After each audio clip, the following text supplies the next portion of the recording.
Salam sejahtera saya ucapkan kepada Prof dan rakan-rakan sekalian. Kami dari kumpulan 4 akan membentangkan tajuk proposal kami iaitu penggunaan teknik TPS dalam aktiviti perbincangan kelas Bahasa Melayu tingkatan 4.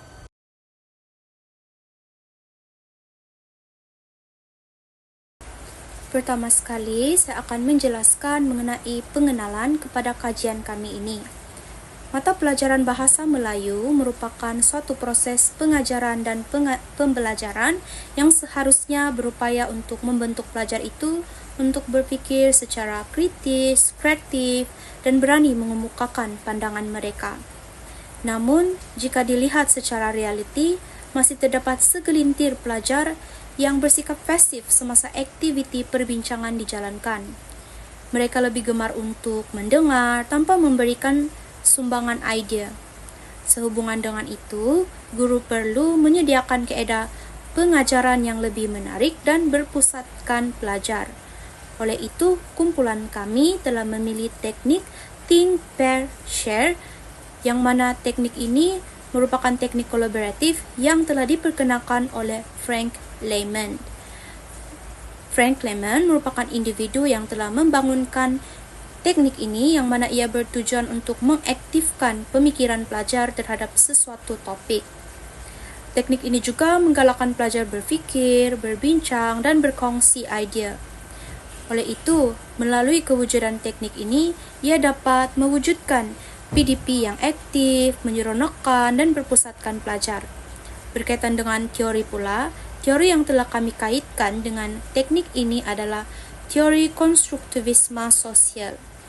Teori konstruktivisme sosial merupakan teknik yang menekankan pembelajaran melalui interaksi. Teknik TPS selari dengan teori ini kerana pelajar berfikir, berbincang, dan berkongsi idea. Sekarang kita beralih pula kepada refleksi umum.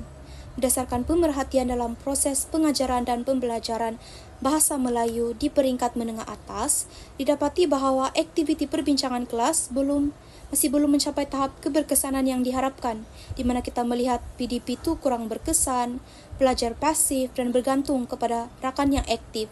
PDP juga masih berpusatkan guru, jadi hal ini menyebabkan pelajar hanya mendengar tanpa memberikan idea mereka dan ini menyebabkan mereka kurang kemahiran komunikasi dan juga dalam masa yang sama komunikasi dan kehebat pelajar juga rendah. Oleh sebab itulah perlunya teknik Think, Pair and Share untuk galak penglibatan pelajar dalam PDP.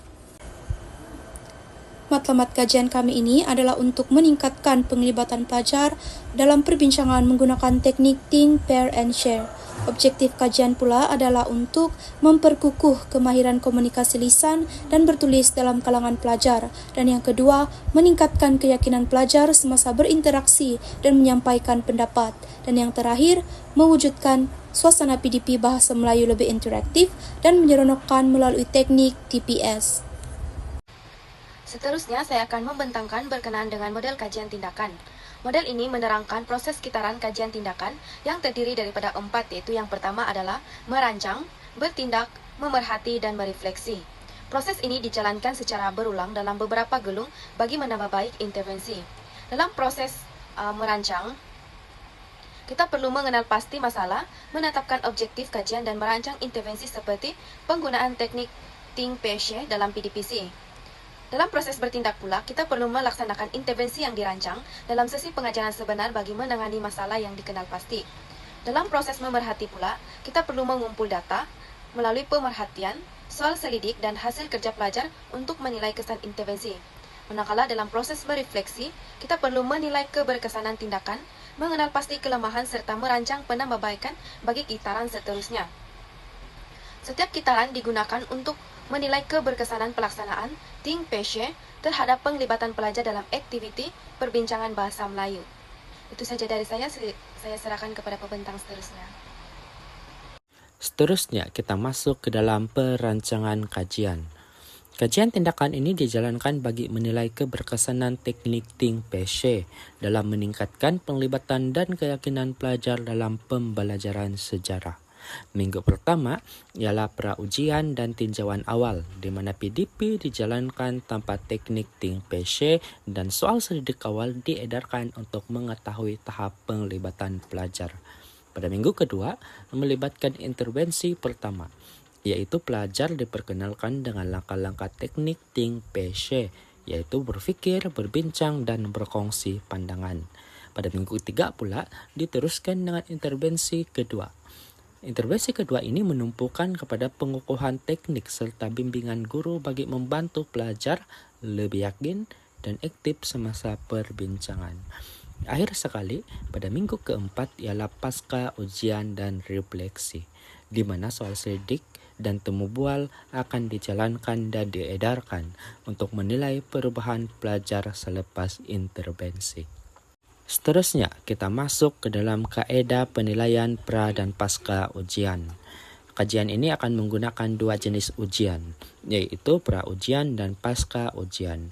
Untuk pra-ujian, instrumen yang digunakan ialah soal selidik dan pemerhatian awal bagi menilai tahap penglibatan dan komunikasi pelajar sebelum intervensi.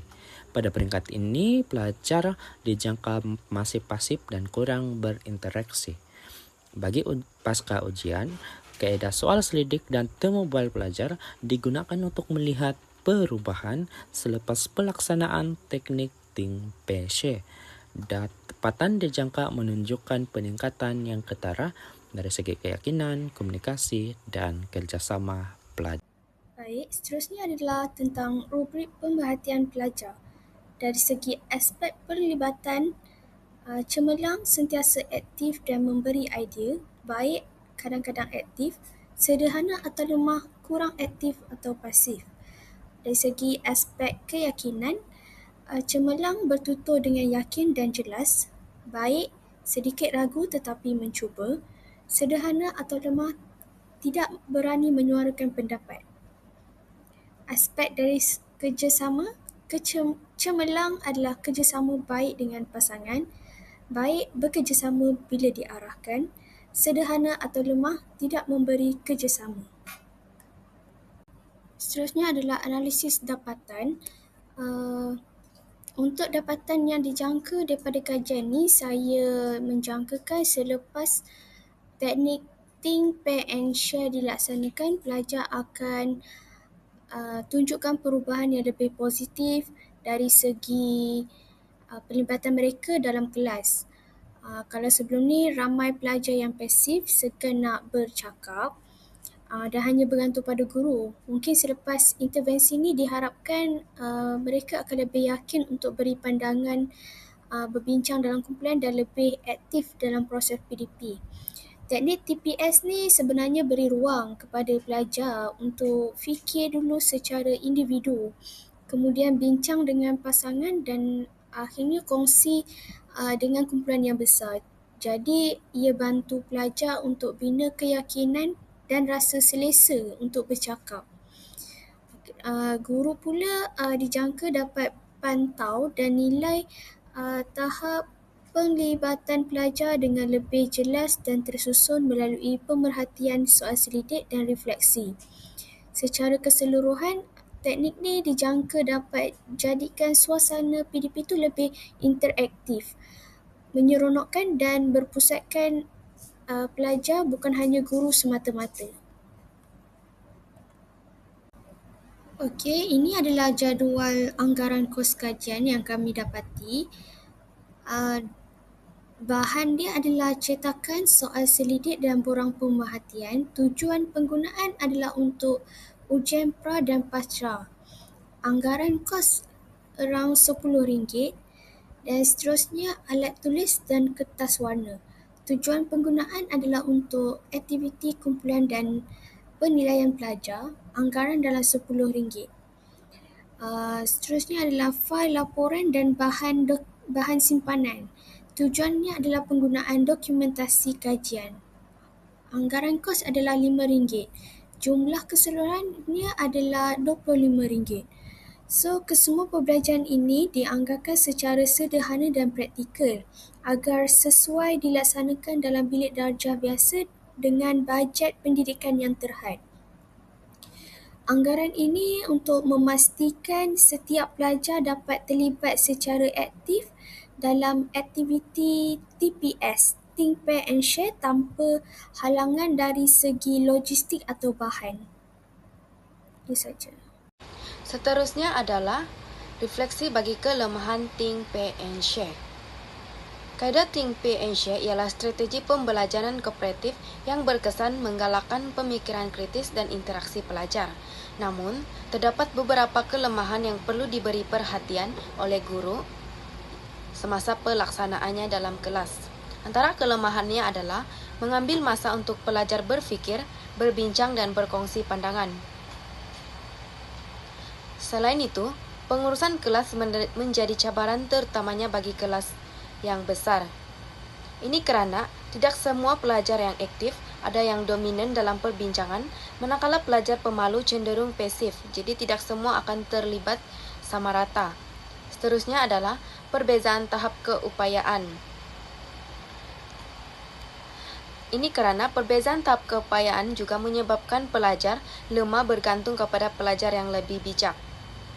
Di samping itu, guru perlu memberikan bimbingan rapi. Ini kerana pelajar tidak menyimpang daripada objektif pembelajaran dan penilaian individu juga sukar dibuat kerana hasil kerja dikongsi secara kumpulan. Secara keseluruhannya, Think, Pair, Share mampu menggalakkan pembelajaran aktif, namun keberkesanannya bergantung kepada perancangan dan kawalan guru yang berkesan. Baiklah, seterusnya saya Faiz Wafiuddin bin Ashari, nomor metrik P157042 akan membentangkan berkenaan pelaksana Think, Pair and Share. Okey. Baiklah, fasa yang pertama iaitu fasa Think, fikir, yang mana guru akan memberi soalan yang mencabar iaitu kebat untuk difikirkan secara individu. Sebagai contoh, bagaimana nilai kemanusiaan dalam cerpen boleh dijadikan teladan. Seterusnya, murid akan diberi masa 5 hingga ke 7 minit untuk berfikir dan mencatat idea secara sendiri. Kemudian, guru hanya beri panduan, bukan jawapan. Yang kedua adalah fasa pair, iaitu bincang, yang mana murid berpasangan dan bincang idea masing-masing. Tempo yang diberikan adalah 7 hingga 8 minit. Sebagai contoh, berkongsi pendapat, bandingkan idea, dan menambah hujah. Manakala guru pula sebagai facilitator akan memantau dan tanya soalan penggalak. Baiklah, seterusnya fasa yang ketiga adalah fasa share, iaitu kongsi, yang mana setiap pasangan akan berkongsi hasil perbincangan dengan kelas. Masa akan diberikan dalam 1 hingga ke 2 minit setiap pasangan. Dan murid lain akan memberikan respon dan maklum membalas serta memberikan idea. Manakala guru pula akan membuat rumusan akhir dan kawal perbincangan dalam kelas. Baiklah, seterusnya adalah kelebihan Think, Pair and Share, iaitu latih kemahiran berfikir aras tinggi, tingkatkan keyakinan dan komunikasi, serta akan menggalakkan kerjasama antara murid.